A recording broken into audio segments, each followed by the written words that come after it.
5페이지에 보니까 초중고 사교육 감소, 사교육 총액은 5.7%가 줄었다. 참여율은 4.3%가 줄었다. 그렇게 돼 있네요. 사교육 총액이 줄은 건 학생 숫자가 줄어서 총액이 줄었던 것도 있겠죠? 5페이지.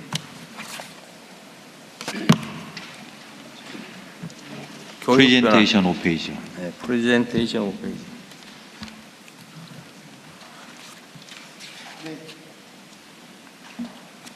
이게 총액이 5.7% 전년 대비 줄었고 사교육 참여율도 4.3%가 줄었다고 돼 있는데 네.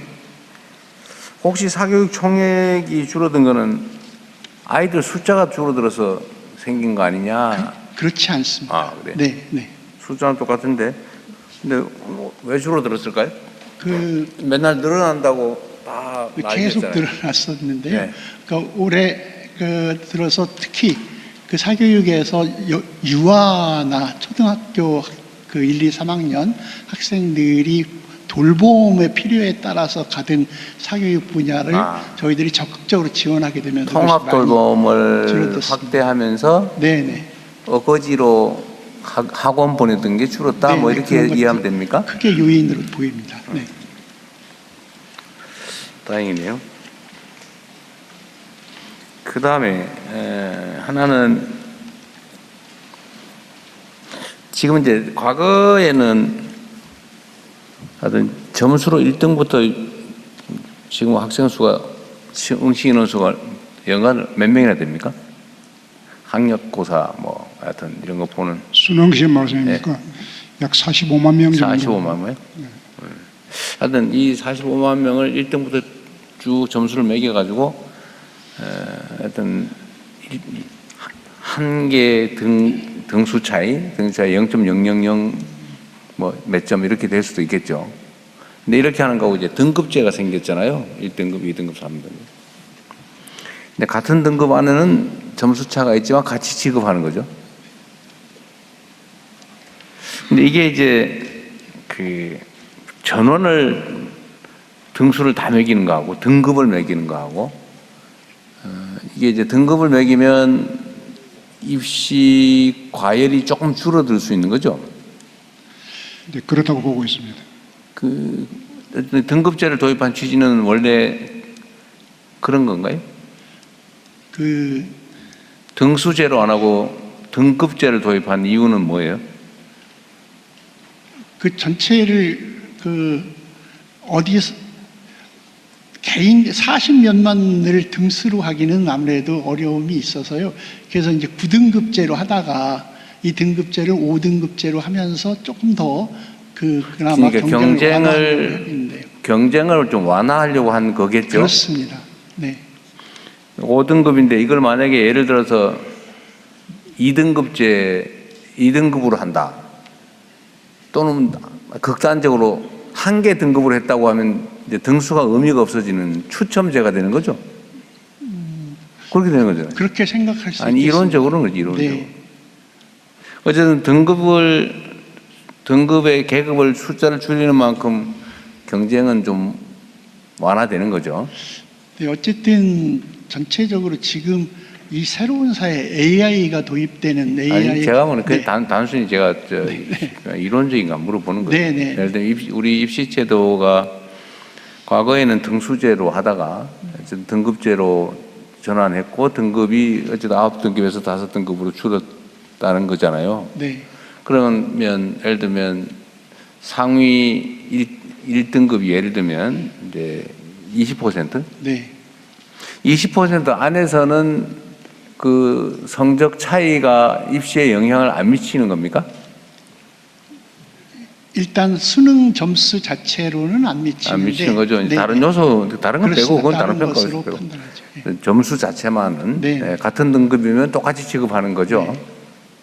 그렇죠. 네. 그러면 소위 그 실력을 구분하기 위해서 무지하게 어려운 문제를 한두 개를 넣잖아요. 소위 킬러 문항이라고 그럽니까? 네. 요즘도 이게 변별을 하기 위해서 어려운 문제를 넣죠, 시험에. 안 합니까? 교육 과정 안에서 낼 수 있도록 최대한 권장하고 있고 그런 의도적인 킬러 문항은 배제하는 것을 기본으로 하고 있습니다. 그러면 지금은 그 수능 시험에는 교과서 외에서는 안 나옵니까? 최대한 교육 과정에서 소화한 내용으로만 출제하도록 권장하고 있습니다. 예. 뭐 물론 이제 변형은 있겠죠. 예를 들어 똑같은 문제인데 네. 숫자를 바꾼다든지 그렇습니다. 이런 거 있을 텐데.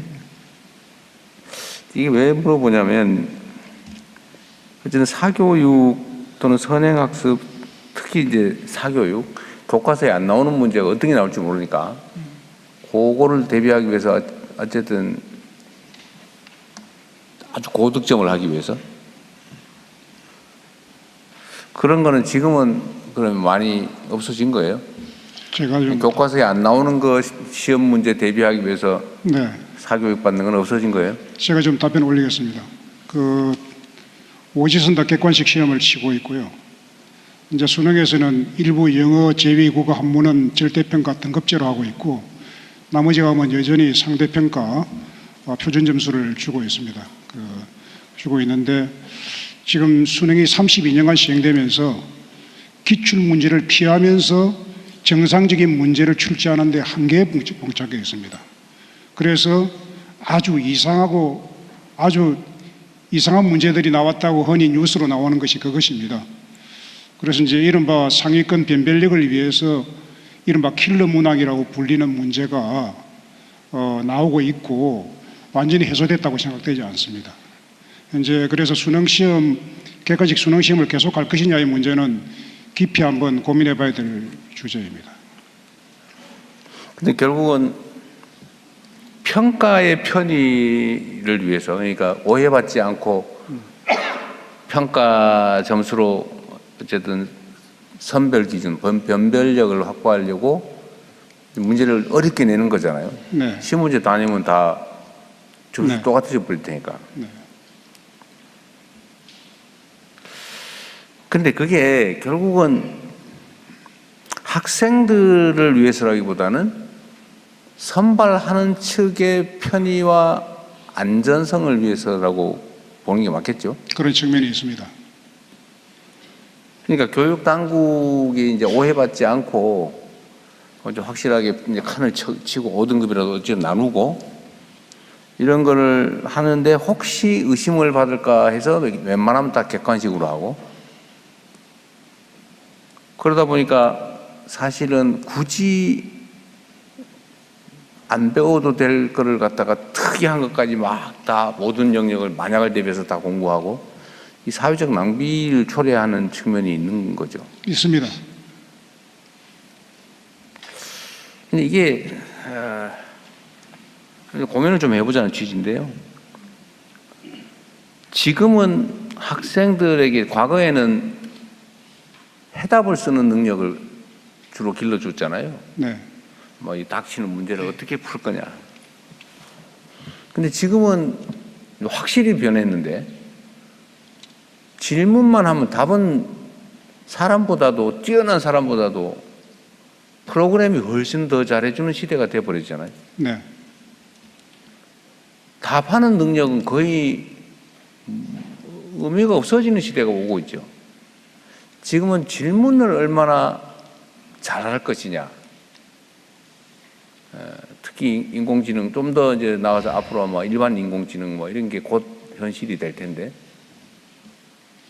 답하는 능력을 그냥 일반 능력을 기르기 위해서 답하는 능력을 테스트하고 또 그 테스트에 맞춰서 답하는 능력을 죽으라고 키우고 그것도 주관적 답도 아니고 객관식으로 제시되는 것 중에서 고르는 이거 초보 컴퓨터가 해도 쉽게 할 일이잖아요. 그죠? 네, 맞습니다. 앞으로도 계속 이렇게 할 거예요. 그래서 지금 오지선다 객관식 문제를 앞으로도 계속 AI 시대의 미래를 살아갈 아이들에게 계속 할 것인가에 대해서는 굉장히 근본적인 문제제기가 이건 있다. 아이들을 사실은 망가뜨리는 거잖아요. 네, 그렇습니다. 어른들이 편하게 채점하고 분류하고 행정을 의심받지 않고 안전하게 하기 위해서 네, 아이들을 희생시키는 거잖아요. 네.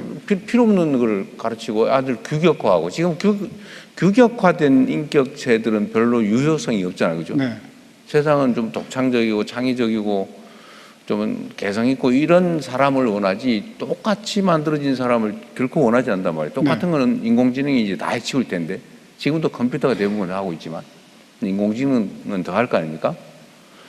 그런데 이런 세상에서 규격화된 사람을 키워내는 교육을 계속 하는 게 저는 교육을 하는 게 아니라 망치는 것 같거든요. 네. 너무 과격한 표현인지 모르겠는데 좀 네. 어떠세요? 네, 지금 현재의 그 시험 체제는 고등교육에 들어가기 그 직전까지 오지선다형 객관식 문제를 무한반복 풀이 훈련을 하고 있는 것입니다. 그래서 그것으로는 그 사고력이나 창의성을 기를 수가 없고요. 고등교육의 그 준비를 할 수도 없습니다. 그래서 이제 아이들이 고생을 해도 의미 있는 고생을 해야 되는데 그 문제 풀이를 고도한 어떤 패턴 익히기가 가장 최상위권 학생들이 잘하는 것이 문제의 패턴을 익혀서 빨리 푸는 것입니다.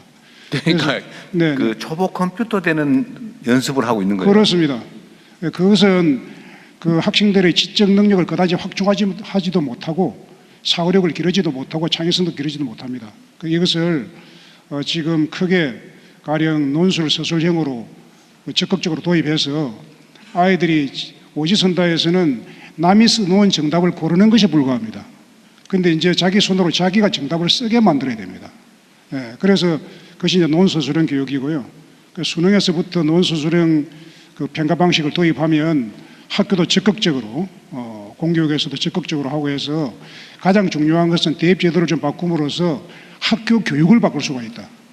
교육 수업과 학생들의 학습 방향을 바꿀 수 있다는 것이 큰 그 전환이 되어야 된다고 생각을 하고 있습니다.